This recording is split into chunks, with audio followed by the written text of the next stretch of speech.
ओम नमः शिवाय। हर हर महादेव। आइए जानते हैं हमारे शास्त्रों में देवों के देव महादेव की कृपा पाने के लिए बेल वृक्ष का क्या महत्व है भगवान शिव की पूजा में। नमस्कार दोस्तों, बेल का वृक्ष हमारे शास्त्रों में बहुत ही पूजनीय माना गया है। स्कंद पुराण के अनुसार बेल के वृक्ष की उत्पत्ति भगवती माता पार्वती के पसीने से हुई मानी गई है। जैसे तुलसी के पौधे में लक्ष्मी का वास होता है, उसी तरह बेल के वृक्ष में साक्षात जगत की माँ पार्वती निवास करती हैं। भगवान शिव का अत्यंत प्रिय है यह वृक्ष। बिल्व पत्र के बिना भगवान शिव की पूजा तक पूरी नहीं मानी जाती। बेल वृक्ष का बड़ा ही महत्व है।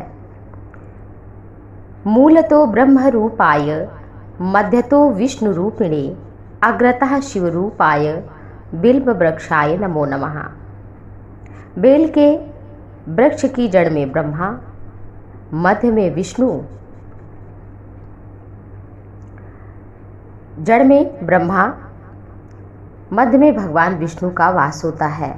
शिखर पर भगवान शिव विराजते हैं। ऐसे बिल्व वृक्ष को बारंबार नमस्कार है। शास्त्रों में कहा गया है बेल के पेड़ को घर में लगाने का बहुत महत्व है। ये बहुत ही शुभकारी होता है। इसके दर्शन मात्र से तीर्थों के दर्शन का फल प्राप्त होता है। बिल्व वृक्ष के स्पर्श करने से भगवान शिव की पूजा तक मानी जाती है। इसकी पूजा करने से देवादिदेव महादेव शिव शंकर भोलेनाथ प्रसन्न होते हैं। शिव की प्रसन्नता समस्त दुखों का नाश कर देती है। इसलिए बेल के पेड़ को घर में लगाने का बहुत महत्व है। इसे पश्चिम उत्तर दिशा में यानी कि वायव्य दिशा कोण में लगाना शुभ माना जाता है। इसे वायव्य पश्चिम उत्तर दिशा में अपने घर में लगाएं। जिस घर पर बेल के वृक्ष की छाया बनी रहती है, उस घर में कभी दरिद्रता नहीं निवास करती। ये बहुत ही फलदायी माना गया है तथा ये चमत्कारिक स्वरूप माना जाता है। बेल वृक्ष की छाया में बैठकर अगर पूजा आराधना जप किया जाए तो उसका अधिक फल शास्त्रों के अनुसार माना जाता है।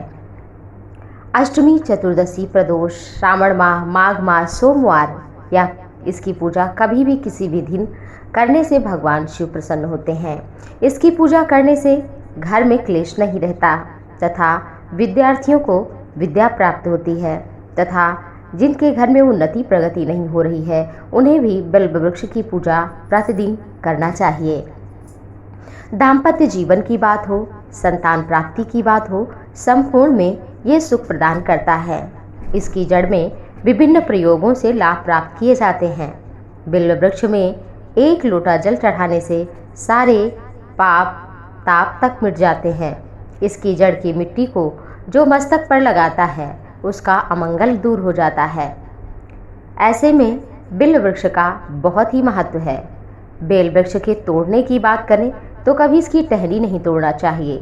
बेल पत्र को प्रणाम करना चाहिए वृक्ष को, फिर पवित्रता के साथ ओम नमः शिवाय इत्यादि भगवान शिव का नाम लेते हुए पत्र को प्रेम श्रद्धा भक्ति के साथ लेना चाहिए तथा अमावस्या, अष्टमी, चतुर्दशी और सोमवार तथा संक्रांति के दिन की बात करें तो इस दिन बिल्व पत्र नहीं तोड़ना चाहिए, पहले से तोड़ करके रखा चढ़ाना चाहिए। इस दिन भगवान को बेलपत्र चढ़ाने के लिए उन पर चढ़े हुए बेलपत्र को ही चढ़ाया जा सकता है। बेलपत्र की विशेषता है कि ये 6 मास तक बासी नहीं माने जाते हैं। जब तक टूट ना जाएं, जब तक फट ना जाएं, तब तक ये पवित्र ही रहते हैं। बेल के पेड़ के नीचे घी का दीपक जलाना, दूध में काले तिल मिलाकर चढ़ाना, ये हमारे जीवन की समस्याओं को समाप्त करता है। देवादिदेव महादेव भगवान शिव शंकर इसकी पूजा करने मात्र से प्रसन्न हो जाते हैं। बेल वृक्ष का हमारे शास्त्रों में बहुत ही अधिक महत्व बताया गया है।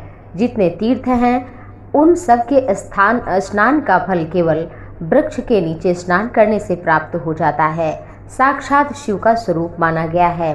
गंध, पुष्प, धूप, दीप, नैवेद्य सहित जो व्यक्ति बेल के पेड़ की पूजा करता है वह उसे इस लोक में संतान, सुख, समृद्धि, भौतिक सुख भी प्राप्त होता है तथा मृत्यु के पश्चात भगवान का धाम भी प्राप्त होता है। बेल के पेड़ की पूजा करने के पश्चात भगवान शिव के भक्त को बेल की छांव में जो खीर का ब्राह्मण को भोजन करा देता है, कहते हैं उसकी गरीबी नष्ट होती है। शाम के समय बेल की जड़ के चारों ओर दीपक जलाकर भगवान शिव का ध्यान करना चाहिए। ऐसा करने से व्यक्ति के कई जन्मों तक के पाप नष्ट हो जाते हैं, मृत्यु के पश्चात शिव के स्वरूप में मिल जाता है। इसलिए इस वृक्ष का बहुत ही महत्व है। भगवान शिव की पूजा में कुछ हो ना हो, परंतु जल के साथ में बिल्व पत्र अवश्य ही होना चाहिए। बेल पत्र को घर में लगाने से, उसके दर्शन से सभी प्रकार के पापों से मुक्ति मिलती है।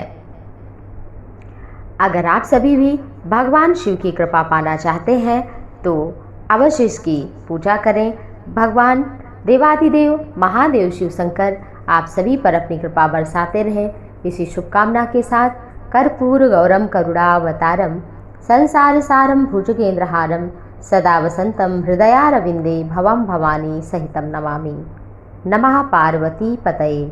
हर हर महादेव।